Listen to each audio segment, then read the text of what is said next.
Welcome to another video by Rick Miracle, the series Freemasonry and Satanism. And as you know, if you've been watching my videos, I'm covering a spectrum of issues with the theory that everything is connected.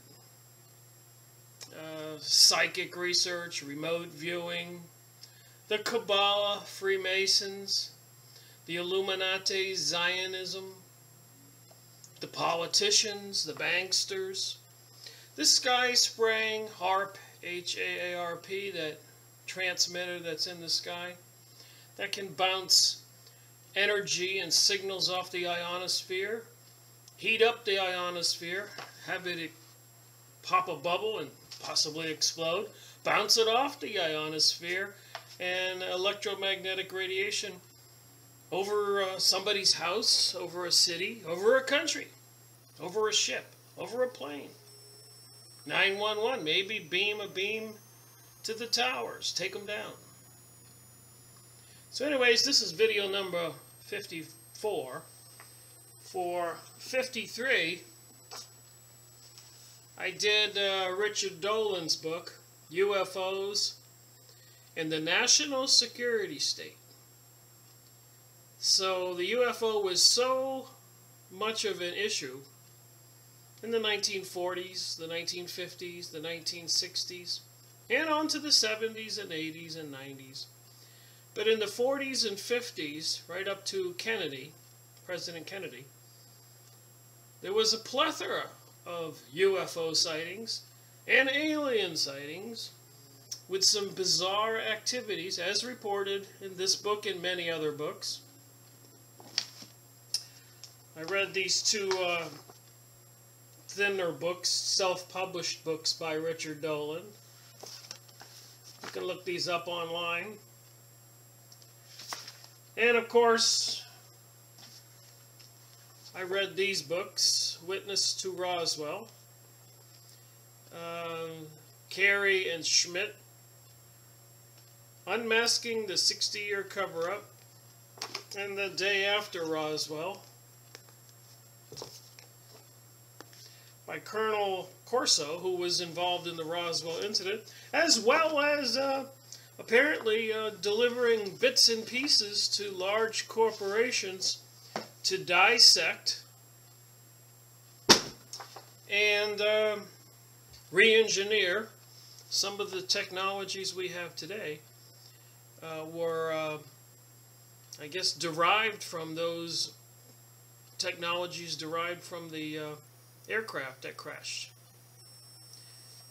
So anyways, I thought for 54 I would reinforce my education and hopefully your education and my theory on the UFO reality.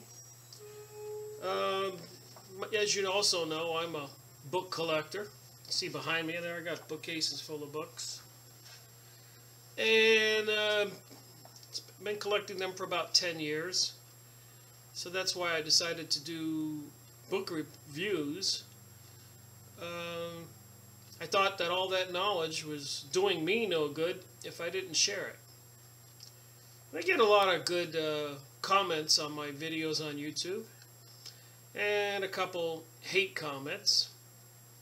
So a few people really don't want me to be doing these videos or exposing this material, I suppose. And then a lot of other people from Ireland, Norway, all over the United States, South America, send me comments thanking me and saying it's a good thing that I'm doing. And that's why I do book reviews. It's not just my opinion with my photo shoots and other documents I show you and pictures and issues I talk about, but I read from the books, and maybe that increases the credibility of the material when I read from 100 different well-known authors, many of them with PhDs, bestsellers, people that are well-known all over the world. Anyways, this book, UFO Evidence, Unidentified Flying Objects, published by the National Investigations Committee on Aerial Phenomenon, nicknamed NICAP, Washington, D.C., 1964. It was not easy to come by this, nor was it cheap.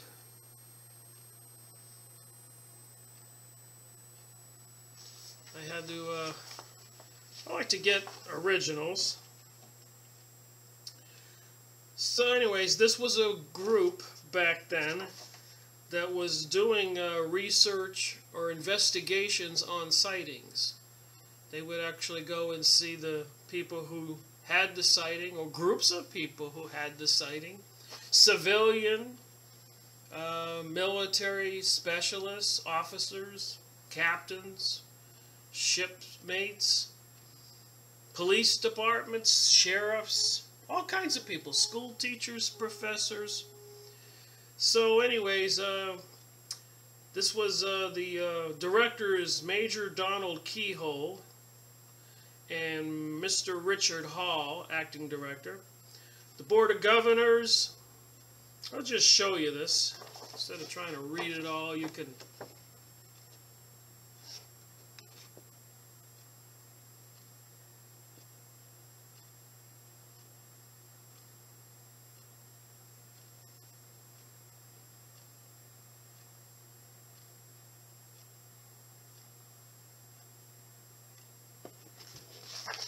You can pause it there and try to read that.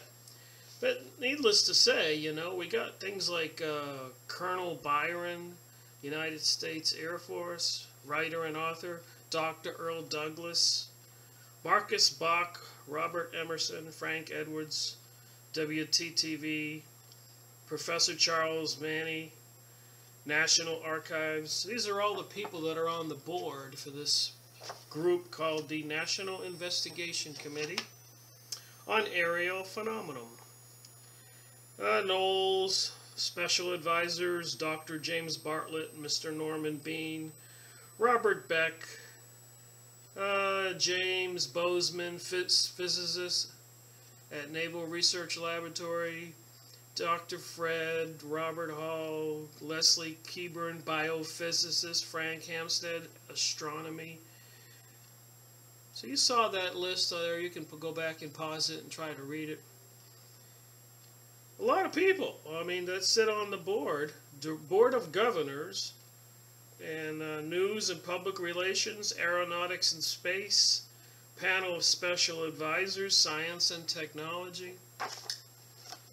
So there you have it, the front page and introduction.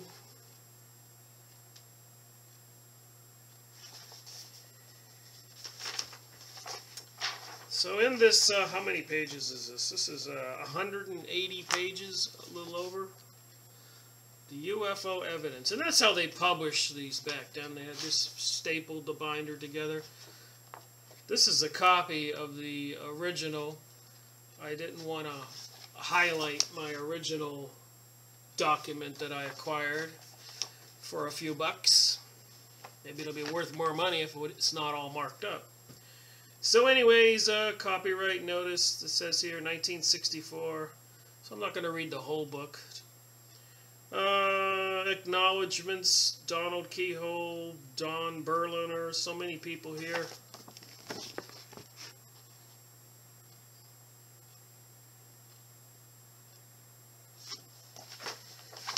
Some of the contents: abstract explanation of NICAP and its policies. Sample cases showing general features of UFO reports. Cases indicating intelligence, pacing of vehicles reacting to stimuli, formation flights. Air Force observations, sighting by Air Force pilots, navigators, other officials, and members. Section 4, Army, Navy, and Marine Corps, reports of other military personnel. Section 5, pilot and aviation experts, observation by airline, military, and private pilots. Section 6, scientists and engineers, observations by professional scientists and engineers, including astronomers and aeronautical engineers. Section 7, officials and citizens, citing by police departments, civil defense, ground observation corps, cross-section of citizen reports. So 180 pages of a thorough investigation on who saw what and where, and a description of the event. Special evidence, electromagnetic effects, radar cases, photography evidence, physical and psychological effects, sound, angel's hair, what's that? The Air Force investigations, background of secrecy, office regulations, history analysis of the official UFO investigation. Oh, it continues on, more.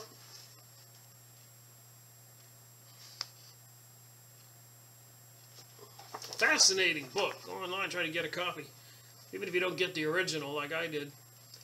The new books that they print probably have the same data.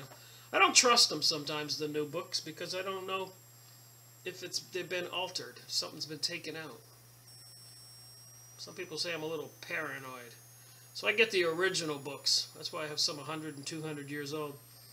I believe the information a little better. Foreign reports, a survey of reports from other countries, attitudes of foreign governments, and worldwide interest in UFOs. The UFO chronology listing of sightings, statements, and events. Patterns, section 12. Statistics and analysis of consistent physical appearance, maneuvers, flight characteristics, and recurrent concentrations. The investigative committee back there in 1964 and before, it'll tell us the dates here.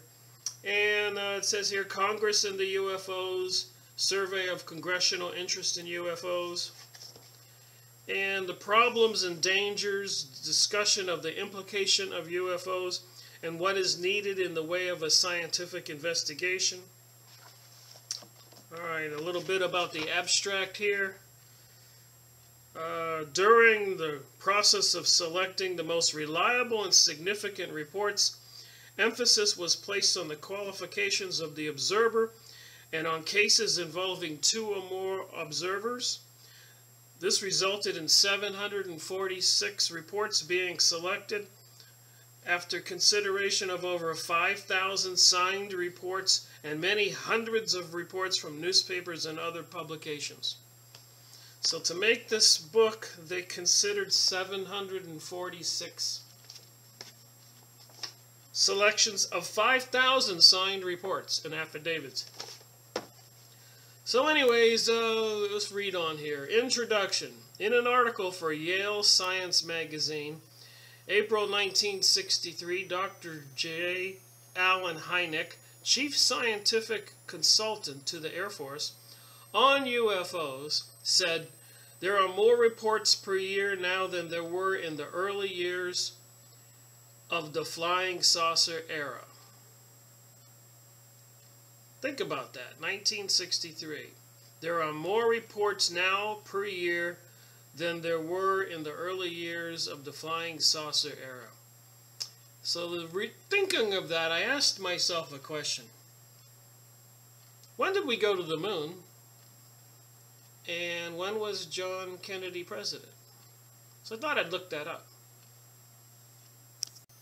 So with Kennedy in mind, I thought I would do a little research. Just what happened, where, and when. So I went on the internet and looked this up.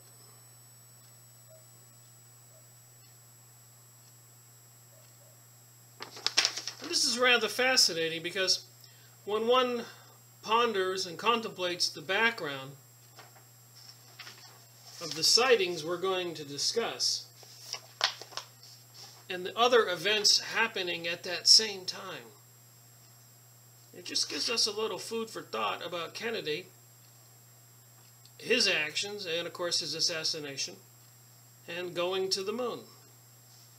So anyways, May 25, 1961, President John Kennedy announced before a special joint session of Congress the dramatic and ambitious goal of sending an American safely to the moon before the end of the decade.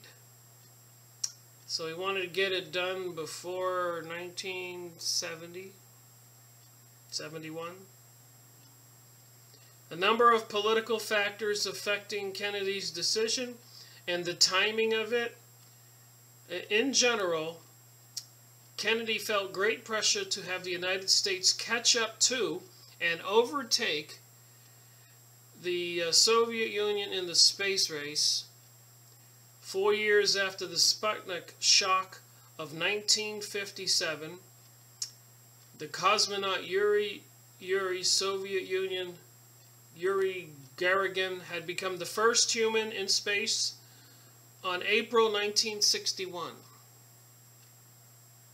greatly embarrassing the USA. That's what it says here. So, 61 May,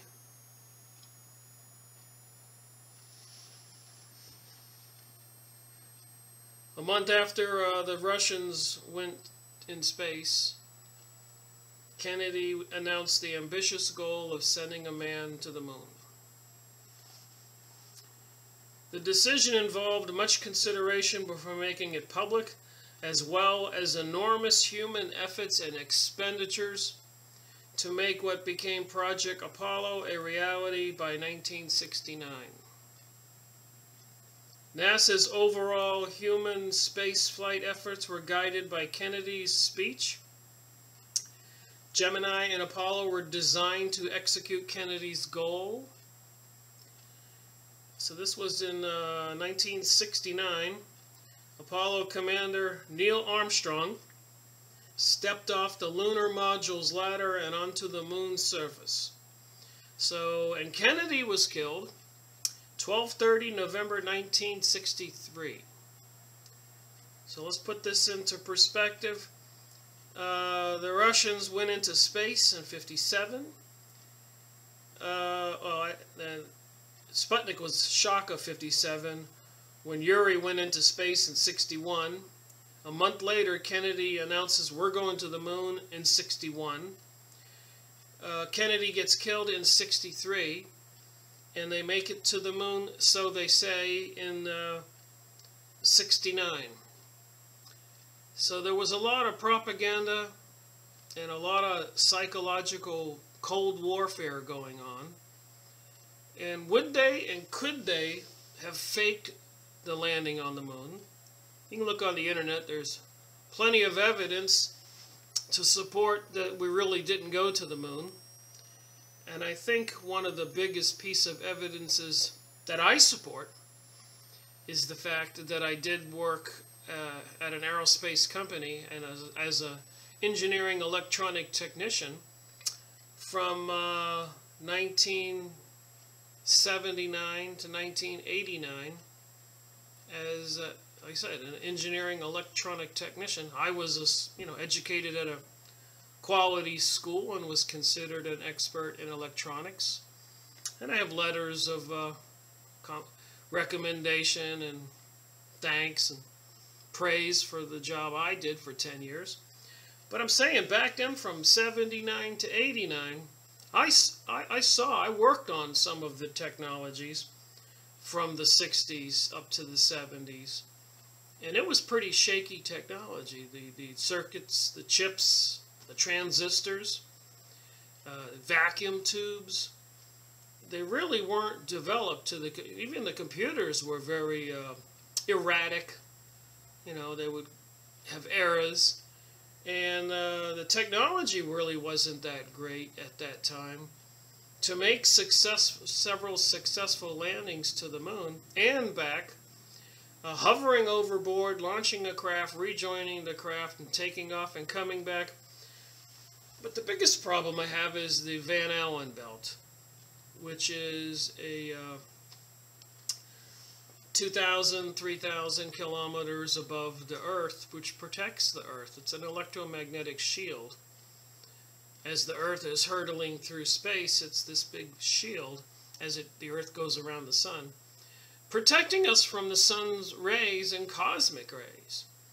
So the Apollo craft would have had to gone through that Van Allen belt shield, and then off to the moon, which was quite a distance, and back, unprotected from cosmic particles and energies. So that alone, the technology I do not, and I'm one who should know a little bit about it. I've been studying for years, and I worked at an aerospace company for 10 years. So I don't think they had the technology to competently pull that off. When they blew up 2 out of, what, 5 space shuttles? 2 of them crashed and blew up. So I'm a little skeptical about that, but we can see here that Kennedy did get killed in '63 after announcing in '61 they wanted to do it. And it did motivate NASA to, and the government to spend trillions of dollars on this stuff, when apparently, as we're going to see, UFO sightings were off the chart. What's with that? You have to put the 2 things together. Alright, so it says here, the daily press no longer carries such reports, except perhaps as fillers, because monotonous, repeated items do not contribute news. So there were so many sightings, the newspapers didn't want to report them because they were just monotonous. But it is just this repetition that is of potential scientific interest. Dr. Hynek added that the intelligence of the UFO witnesses has been at least average, often decidedly above average, and sometimes embarrassing above average. So some of the witnesses were of impeachable people. I mean, people who were trained in watching the sky like on a ship, weather people, astronomers, meteorologists, of course, weather people. Anyways, widespread and presently unaccountable delusion on a scale so vast that it should be in itself a matter of urgent scientific inquiry. So they're saying it's possible that all those sightings were just made up by a delusional public and expert professional people. Number 2, people are seeing maneuvering, apparently controlled objects in the atmosphere. And again, I'm not reading everything. I just highlighted some stuff here. And I'm trying to make a point. I'm trying to make a point that something was going on. Something is going on today in 2014. And when Kennedy got killed, I know that one of the theories back then is he wanted to get with the Russians and announce the truth about this stuff, the UFO sightings that were happening so often, what they call it the word mononymous. Sorry, I can't say that word just exactly right.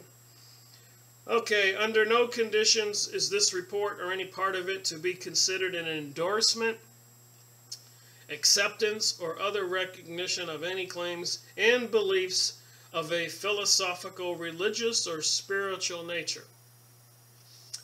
I wonder why they put that little caveat in there.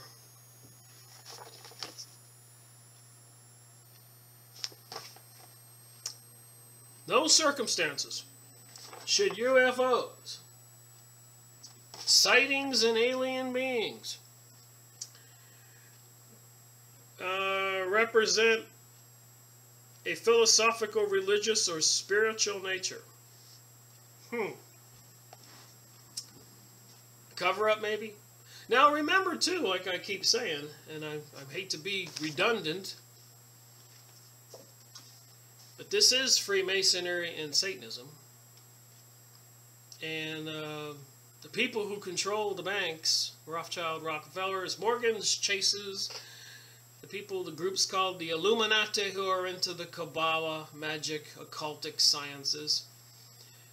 And they published this magazine in 1962 wow, this is a year before Kennedy was killed, and a year after his announcement we're going into space. And my theory is, look at the symbols and everything, and the artifacts found in Egypt, and the fact that, actually they have a little memorial thing in this book about Kennedy. Coronated December 29th, 1955, Medford, Oregon. Kennedy was coronated a 33-degree Mason.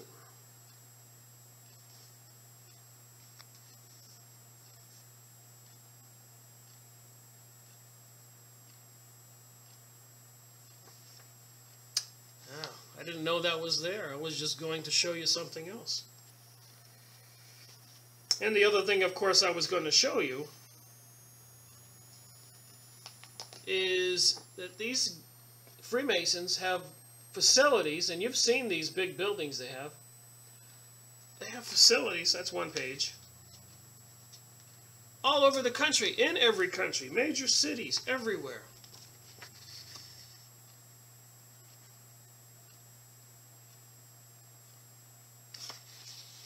So these people were all in leadership positions.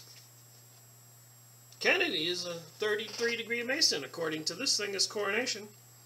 Anybody else in here that jumps out at me?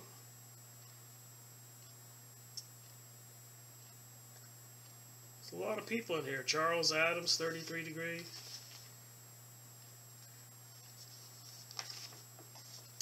Fascinating. Things you keep learning when you keep paying attention. So, anyways, my point is, these people, these Freemasons, which are together united, and their religious thing is the more of the pagan religion. Many gods, types of gods. And so Kennedy, John Kennedy, was a 33 degree. And this is 1961. So, you know, you need to know these people, these Freemasons, these Illuminati, these banksters, these presidents of the United States, John Kennedy. And Fritz Springmeier's books that has researched the bloodlines of the Illuminati indicate that most of the presidents are related to each other, which makes them part of some kind of bloodline. And every now and then, like Abraham Lincoln, and in John Kennedy's case, he wouldn't have been in the place as the president if he wasn't a Mason. And in Fritz Springmeier's book, Bloodlines of the Illuminati, he proved that most of them are related to the King of England, the King of Germany, King of Spain, the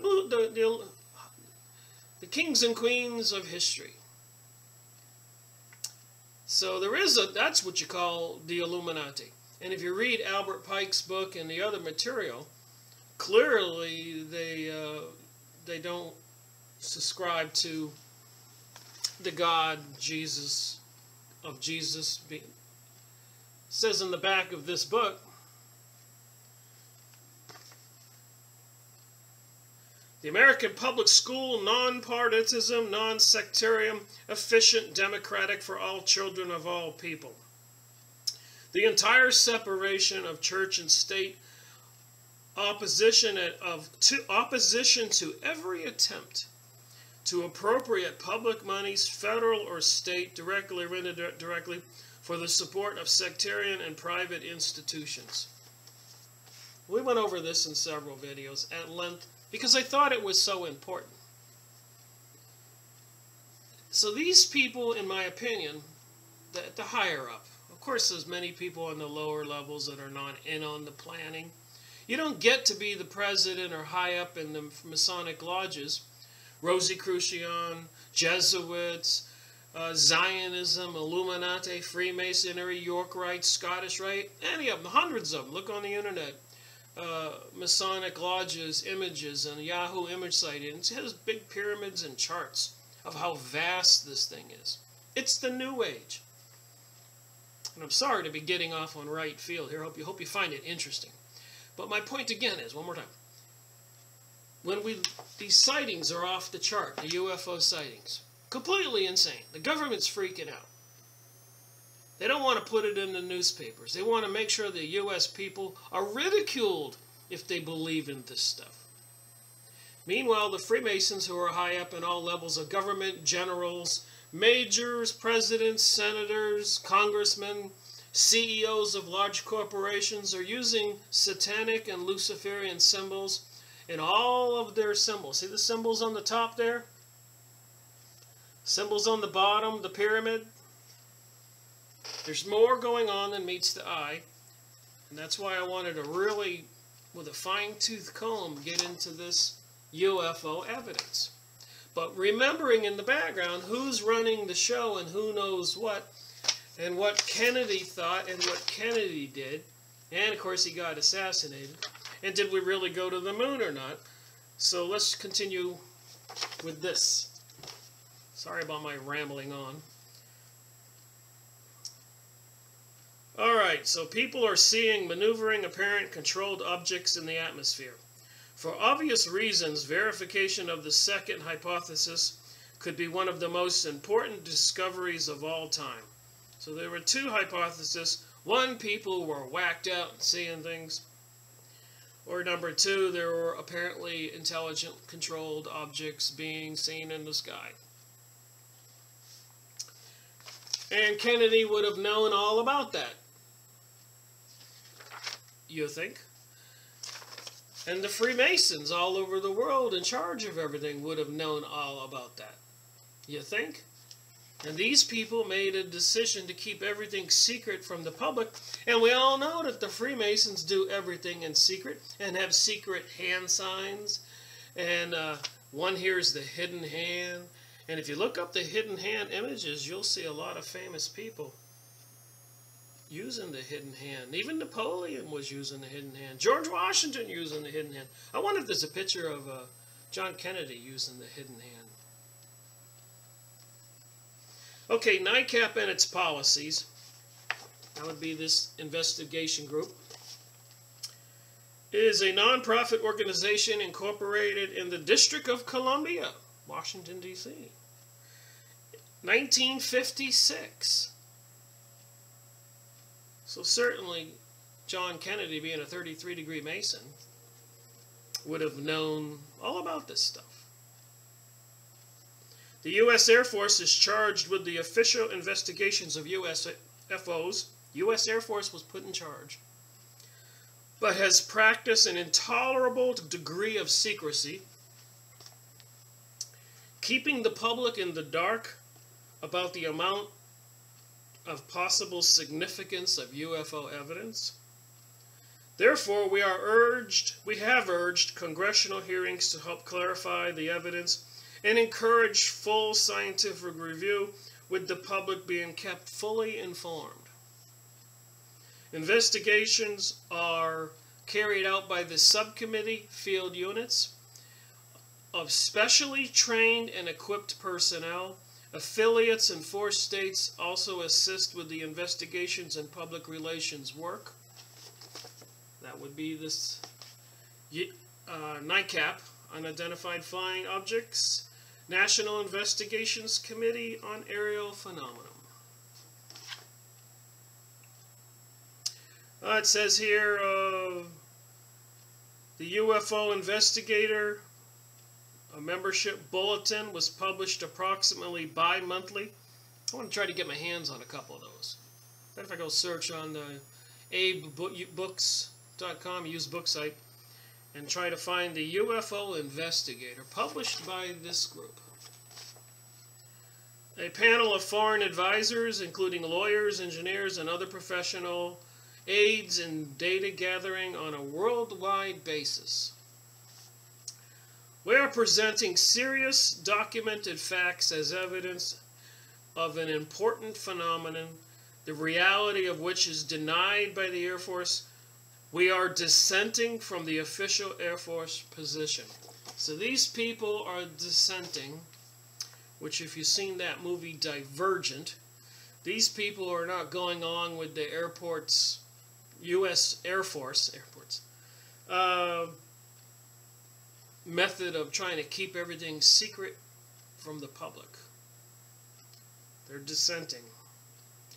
A phrase coined by the NICAP director, the silence group, has been misused by people on both sides of the issue. The term was used to apply to one faction within the Air Force, which favors suppression of UFO information from the public.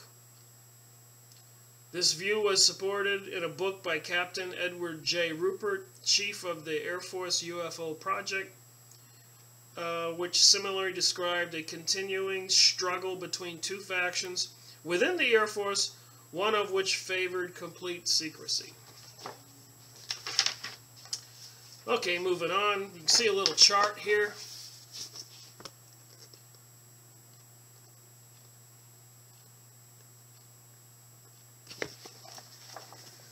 So, the sightings, 50% of the sightings that are used in this book were by trained or experienced people. 25% were by average citizens. And 22% were good sightings, high quality. And 3% were radar sightings. At the heart of the matter is the effect of an authoritarian military system on scientific investigation. So this authoritative military system, back then circling around 1960, before and after, was coming into existence after World War II in 1945 and 46. So that would have been about 15 years.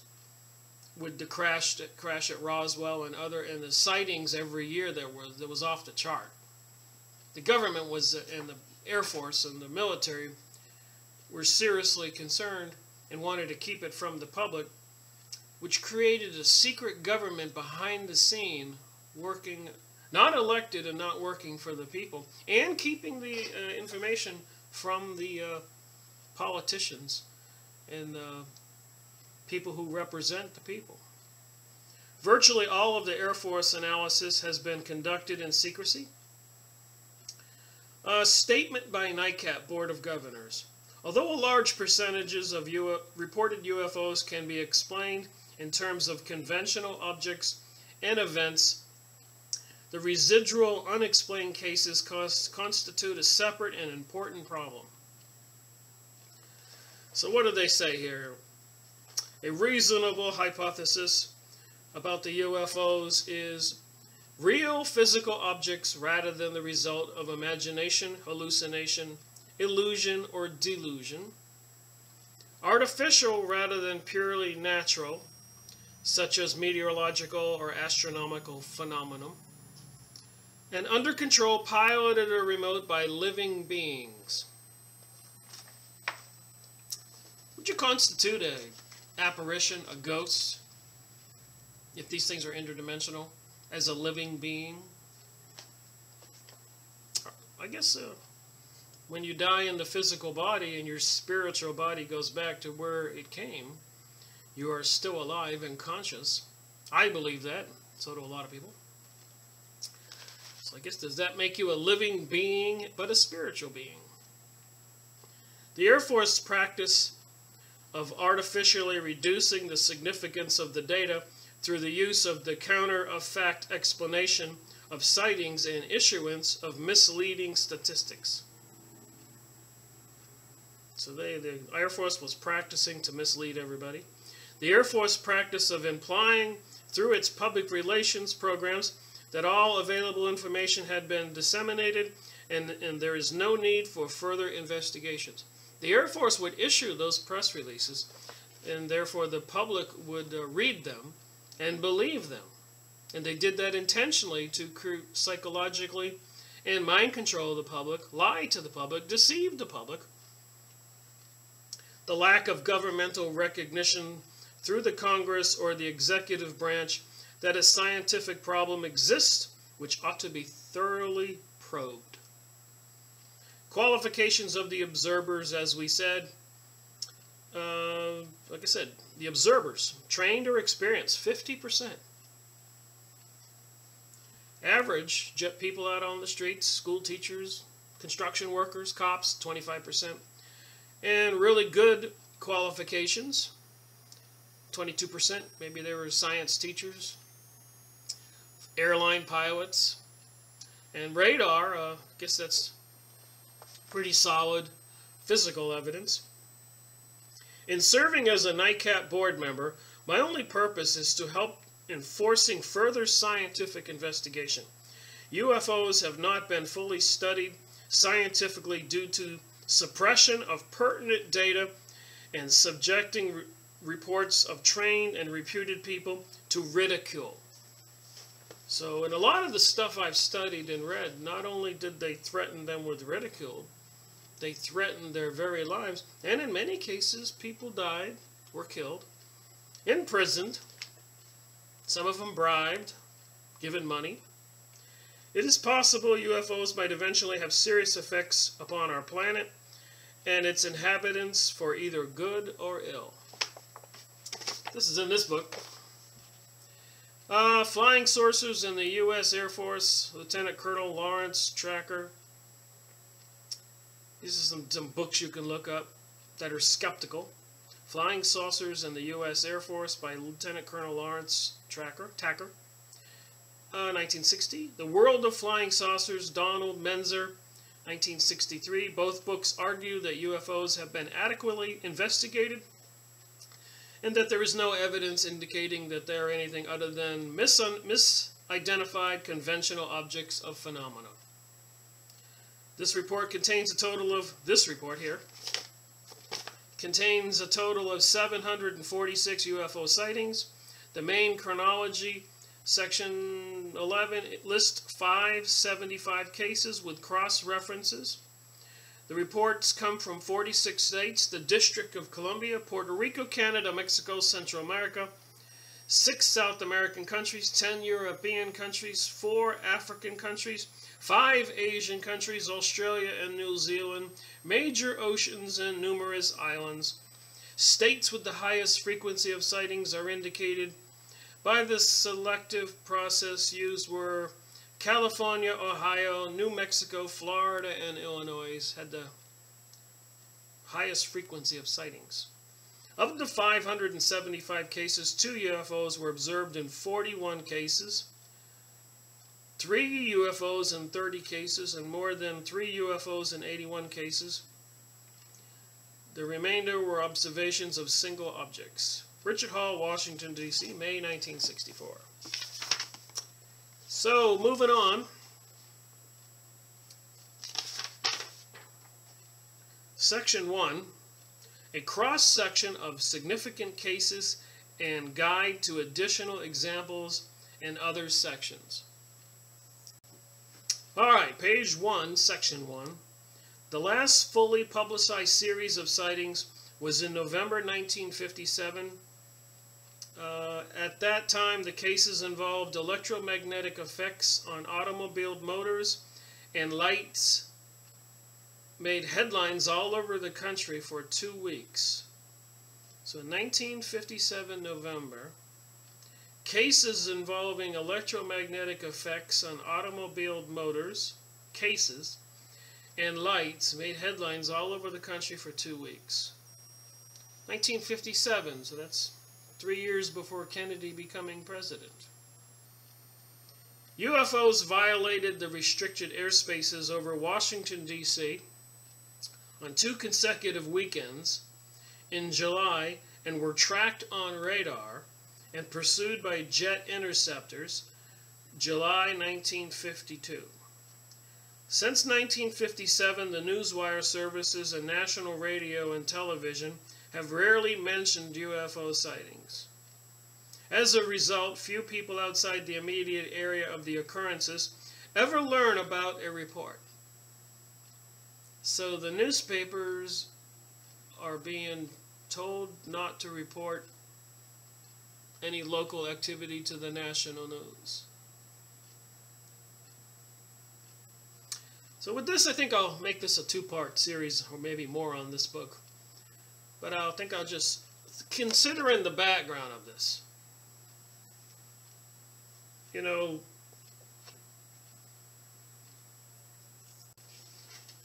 so we wonder what sometimes why the powers that be are doing things that they're doing. And in one case, it's the underground bases. And a cautionary note to UFO buffs. That's what it says here. Persistent rumors of secret underground bases and deep underground tunnel systems have swirled through the field of UFOlogy for some years.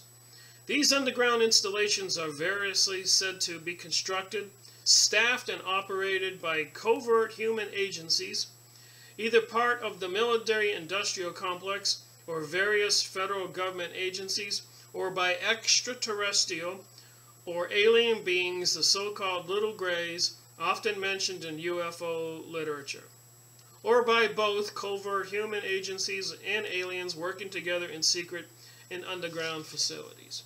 So we know that they have sightings over and over and over. So they call them anonymous.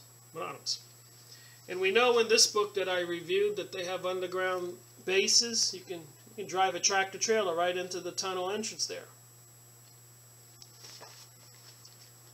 This is right out of that Stargate TV show.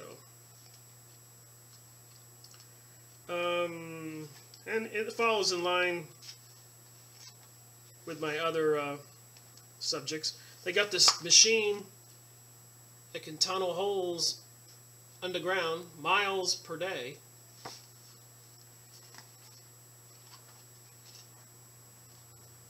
So, Mojave County, California, we went through this book.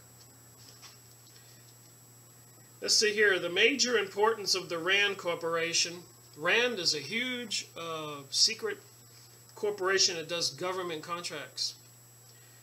Now pay attention to the dates here. Remember, from 45 to 55 to 1960, before Kennedy was president, UFO sightings were off the charts.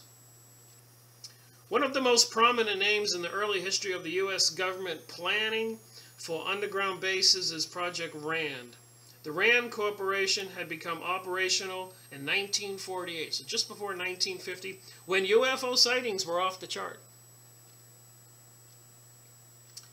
It actually grew out of the U.S. Air Force Project RAND, which was established in 1946 to carry out long-range research projects of interest to the U.S. Air Force. The mission of the RAND Corporation was to work on cutting-edge problems in the realms of engineering, economics, mathematics, physics, and social sciences. And I will add to that the UFO problem. So why back there when UFO, alien craft and entities, are off the charts, the whole government's completely freaking out, why at that time did RAND Corporation, the Air Force, and some secret money start building all kinds of facilities underground? In 1960, the RAND Corporation published a study under the contract to the Air Force in which 12 specific locations across the country were selected as possible sites for deep underground installations. In this RAND Corporation report, all installations are assumed to be more than 1,000 feet underground. And as we just discussed, these people know all about this stuff because they are the same people. They are the money. They are the banksters. The RAND Corporation, the Air Force. Where do they get all the money? Kennedy was president at that time, and we know that he gave a big speech on secret establishments and groups, and hence was probably assassinated for it. And then, of course, that was 1960. 10 years later, they're publishing books saying there's too many people on the planet. The limits to growth. What's that all about? They're having UFO sightings that are off the chart. The banksters and everything are building underground facilities. And then we got the Chronicle of Ankh-Kor, where Carl Brugger goes down to Ecuador, Peru, and visits with native aliens who say that every 6,000 years or so there is an earth catastrophe, pole shift, floods, volcanoes, and aliens came to help humans. And then we went through this book where Erich von Däniken said the same thing when his research down there in the Ecuador, with like on the dollar bill,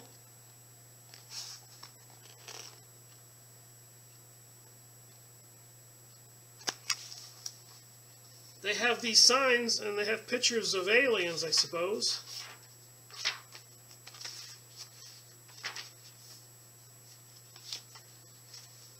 Just fascinating when you try to put the whole bottle. Here's some of the language apparently they had there.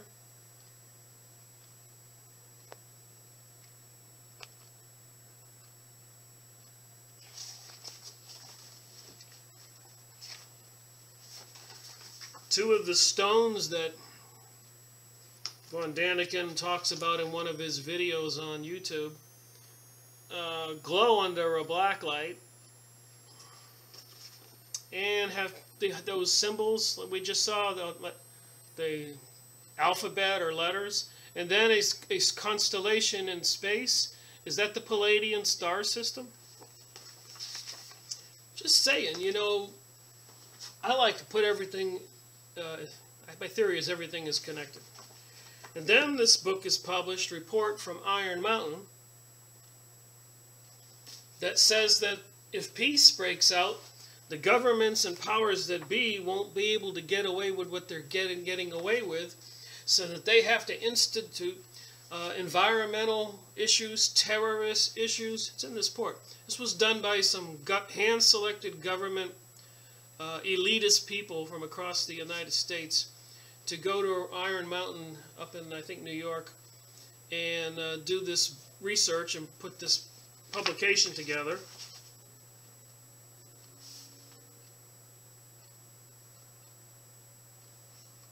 It says here, ethologists have often observed that the organized slaughter of members of their own species is virtually unknown among other animals. Man's special propensity to kill his own kind, shared to a limited degree with rats, may be attributed to his inability to adapt anachronistic patterns of survival like primitive hunting to his development of civilization, in which these patterns cannot be effectively sublimated. It may be attributed to other causes that have been suggested, such as the maladapted territorial instincts, etc. Nevertheless, it exists in its social expression in war, constitutes a biological control of his relationship to his natural environmental that is peculiar to man alone. That's what the government produced, this book, saying that humans are animals, and when things come to stress and chaos, they'll kill each other to survive. And funny thing though, Richard Dolan, in one of his books here,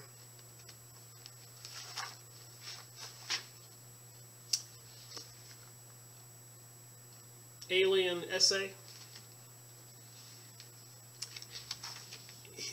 Dialogue with a Demon.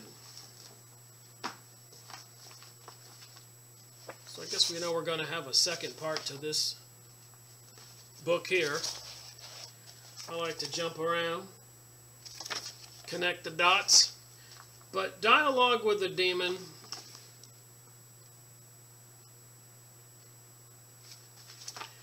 it's in his book. It's the last essay of a book of essays. And his opinion struck me as flawed. How's that?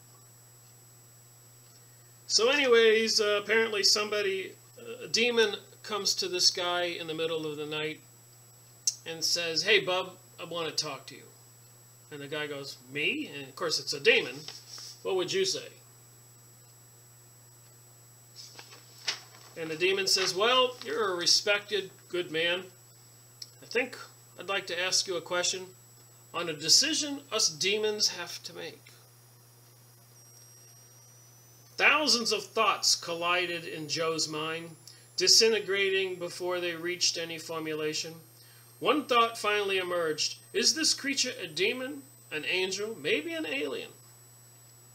Joe had no especially strong belief in any of these things before, but an acute fear can transfer one's belief in an instant. So what would you do if that demon showed up at your bedside? Said, hey, I want to talk to you. It just won't do you any good if I get into that, continued the creature. For a while, I found your species' ideas on my identity amusing. Now they just bore me. If you want to think of me as a demon, fine. Ditto, alien or angel or alien, ditto. So the demon didn't care what you thought he was. Demon, Damien, monster from Mars, take your pick. Okay, here's the demon going on. Your species has very little time left, stated the demon. As a result, my people have been wondering whether or not we ought to essentially bail you out. Most of us say no, but a few are willing to consider it. Toward that end, I would like to hear your own defense for your species. This was a lot for anyone to take for sure. Within the space of a few minutes, a 7-foot winged demon appeared before Joe, demonstrating his ability to read his mind, announced the impending end of the human race, and then placed him, Joseph, in a position of perhaps preventing this catastrophe. And Joe says, you want me to defend the human race? And the demon says, to the best of your ability, yes. There's a point to this. If that's not amusing enough, just what we've already studied here, read here. The point of it is the demon, I didn't highlight it all, so I'll just tell you.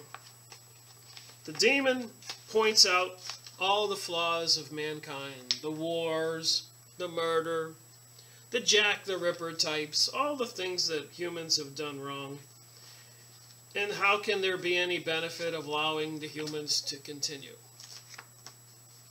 A lot of people have mentioned that argument. And we got the books here that apparently they want to eliminate the population. This is all meant for the elites and other people to accept it, professors, communists, liberals, Zionism, Illuminati, banksters, Freemasons, and the people who are going to survive are going to live in underground cities.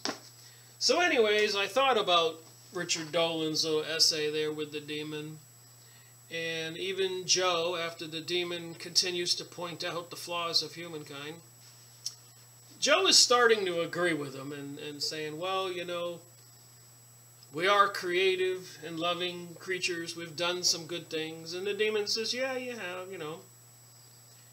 But I thought the flaw in the whole argument is this. And I know some people are going to say, Rick. But we remember the Garden of Eden. The snake, reptilian, whatever you want to call it, fallen angel, Lucifer, tempting Adam and Eve, and to eating of the tree of knowledge. And then, of course, when they ate the apple, they looked at each other and said, oh my God, and they went to put on some clothes because they gained the knowledge. And then God had them escorted out of the Garden of Eden for fear that they would eat of the tree of life and henceforth never die. So then we have a couple thousands of years of reality that we know it and all the religions and everything. And now this demon is talking to Joe about how men are flawed. And it just occurred to me, throughout all these centuries, behind the scenes, are these Illuminati, banksters, Zionists, Freemasons, Popesters, Jesuits, witchcraft, occultists, deceiving and conniving and doing all kinds of evil things behind the scenes when good men and women are working in their villages or towns and cities and factories, like shipping all the jobs to China when the men came back from World War I and World War II and Vietnam War and Korea War. They kept tearing down the USA. So my point is, I don't think you can justify the human race as really a bad example of creatures in the galaxy, the universe, when for thousands of years we've had to deal with devious, evil forces behind the scenes causing all the chaos and our anarchy. We were never left alone to be peaceful creatures. So that's why I disagree with Richard Dolan's demon point of view in that essay. And if you've been reading books and seeing my stuff, there's a picture of a sighting right there that's in this book. You know that apparently the sightings of UFO alien and ghost and spirits and all that goes back thousands, forever. That's in recorded history. As we just saw with the Eric von Däniken book and the Gruber book on Kankakor. So we've always had more going on in our reality than we are aware of, most people were aware of. So I don't think you can judge mankind like Dolan's essay did, when there's a lot of deception going on behind the scenes. So thank you for watching my video. I hope it's been interesting. I'm going to do another one on this book and try to stick to the facts. But I thought you might find the interesting thing about Kennedy. And one last thing I'm going to talk about is Dr. Stephen Greer.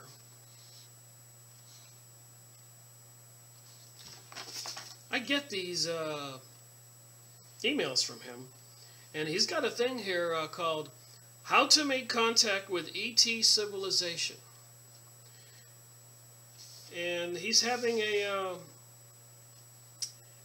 features the ET Contact tool provides you with a full course on these techniques, as well as a suite of tools to help you make contact on your own.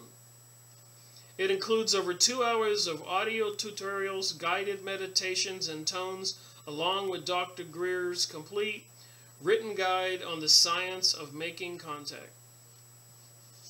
So see, there, even Dr. Greer with the Project Sirius, which is had all the congressional hearings of all the people testifying about all of the UFO sightings that they've seen, trying to bring that reality to the government. And he's doing all these lectures and group meetings of people going out into the desert and parks and doing meditations and chants trying to call forth the ETs. Again, I say there's more going on than meets the eye. Thank you for watching my videos. I hope they're entertaining and informative.